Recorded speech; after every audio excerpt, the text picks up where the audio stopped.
علامہ صاحب یہ شاید فرمائے گا کہ ایک طبقہ ہے جو حصول علم دین کے لیے شب و روز کاوش کرتا ہے، اور ایک طبقہ ایسا ہے کہ جو صوفیہ کی صحبت میں رہتے ہیں، صوفیہ کرام کی اور بزرگوں کی صحبت میں رہتے ہیں، اور دونوں کی اپنی جگہ اہمیت ہے، لیکن بعض وقت توازن نہیں رہتا۔ علم دین جو حاصل کر رہے ہیں نا، وہ سمجھتے ہیں کہ یہی ہمارے لیے کافی ہے، یہ تو علم ہے، پھر تربیت کا کیا ہوگا؟ اور ظاہر بات ہے کہ علم جہاں سکھایا جاتا ہے وہاں مکمل طور پر اس طرح کی تربیت نہیں ہو پاتی جو ہمیں بزرگوں کی صحبت میں رہ کر ہوتی ہے۔ اور جو صوفیہ کرام کی صحبت میں رہتے ہیں وہ یہ کہتے ہیں کہ بھئی یہیں سے سب کچھ ہمیں مل رہا ہے، ہمیں علم دین باقاعدہ سیکھنے کی ضرورت نہیں ہے۔ تو یہ بتائیے کہ دونوں کی کنیکٹیوٹی کتنی ضروری ہے؟ پہلی بات تو یہ ہے کہ جو دونوں الگ ہے ہی نہیں ہے۔ واہ واہ واہ، جب آپ دین کے علم کی بات کرتے ہیں تو تصوف دین سے ہٹا ہوا علم نہیں ہے، بہت اچھی، بلکہ آپ جب اکابرین کے علوم کی فہرست لوگوں کو بتاتے یا لکھتے ہیں تو اس میں ایک علم تصوف بھی لکھتے ہیں۔ سبحان اللہ۔ تو علم تصوف علوم دینیہ ہی کا ایک حصہ ہے۔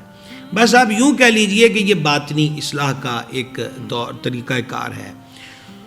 اس کے اندر چاہیے یہ کہ ایک مدرس ہی صوفی ہو، اور تصوف کیا ہے؟ صفائے باطنی کا نام۔ یہ جو ابھی آپ نے نیت کی بات کی ہے، تو بخاری شریف جو حدیث کی کتاب ہے اس کی پہلی حدیث میں کیا لکھا ہے؟ انما الاعمال بالنیات۔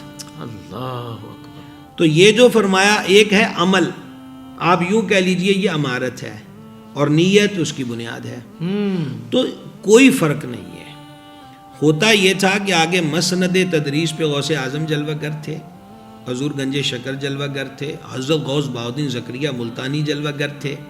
تھوڑا ماضی قریب میں آ جائیے تو سرکار اعلیٰ حضرت جلوہ گر تھے، حضور محدث اعظم، حضور غزالی زماں، ہم نے اپنے مرشد کریم کو دیکھا۔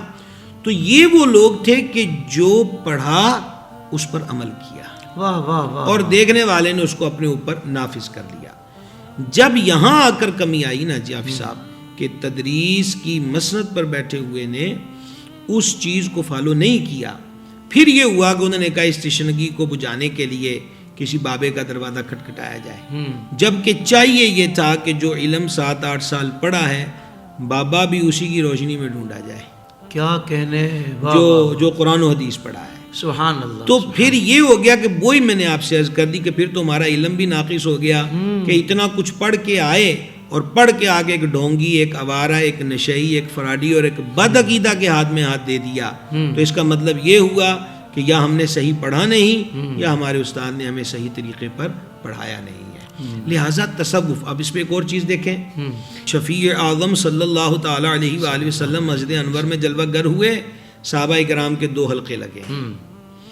ایک حلقہ اس کو آپ آسان لفظوں میں کہہ لیں کہ ہو کی ضربیں لگانے والے، اللہ کریم کے ذکر میں شاغل ہیں، مصروف ہیں، اور دوسرے قرآنی آیات اور حضور اقدس علیہ السلام کے ارشادات میں غور و خوض کر رہے ہیں۔ جانے عالم علیہ السلام نے حلقہ ذکر والوں کی تعریف فرمائی اور خود ان میں جا کے جلوہ گر ہوئے جو اللہ کے ارشاد اور حضور کے ارشادات میں غور و خوض کر رہے تھے۔ کیا بات ہے۔ تو لہٰذا سرکار کو تلاش کرنا ہے تو وہ اسی حلقے میں۔ سبحان اللہ، سبحان اللہ۔ زندگی کے تمام شعبوں میں دینی رہنمائی حاصل کرنے اور آخرت کو بہتر کرنے کے لیے ہمارے YouTube channel Islamic digital studio کو سبسکرائب کر لیں اور بیل آئیکن بھی پریس کر لیں۔